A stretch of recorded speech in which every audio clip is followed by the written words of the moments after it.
Chapter 41. It started. Around and around, one after another, Kaylee chased the child in front of her, playing a simple game of tag. Blankenship watched Kaylee smile and laugh for the first time since they'd met. The sight of her safe and happy warmed Blankenship's heart after the long, deadly journey making it out of St. Louis.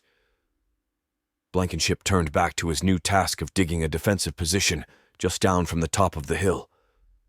He placed each scoop he removed from the hole directly into a bag. Like many others he'd seen in the area, Blankenship stacked the bags along the perimeter of the hole.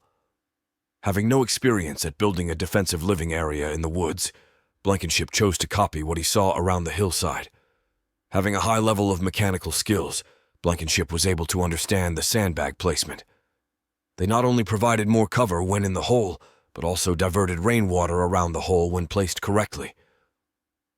Blankenship had worked hard for hours digging and filling bags as Kaylee played with the other children. Lifting up another sandbag to the top of the hole, he could feel the muscles in his lower back knotting up. This was truly a different line of work than what he was used to. Rubbing the blisters that had formed on his hands, Blankenship climbed out of the hole that was to be his and Kaylee's new home. Sitting down on a sandbag, he watched as the children endlessly chased one another, with no real goals or worries as the sun shined through the treetops and a light breeze blew. At that moment, with all the beauty of the forest around him and except for all the people carrying rifles, he wondered why he'd never been camping before now. Though this wasn't really his idea of camping. Minutes passed as he sat on the sandbags, and Blankenship could feel his body becoming stiff. He knew he should get back to work, but watching Kaylee play and having a good time made him want to join in, if only so that all her memories of him were not always about running for their lives. Blankenship's ears perked up at the sound of thunder in the distance, and his thoughts quickly went from playing with Kaylee to getting a roof over the hole. Looking up at the sky, Blankenship wondered how far off the storm was, for there were clear blue skies above with no signs of rain.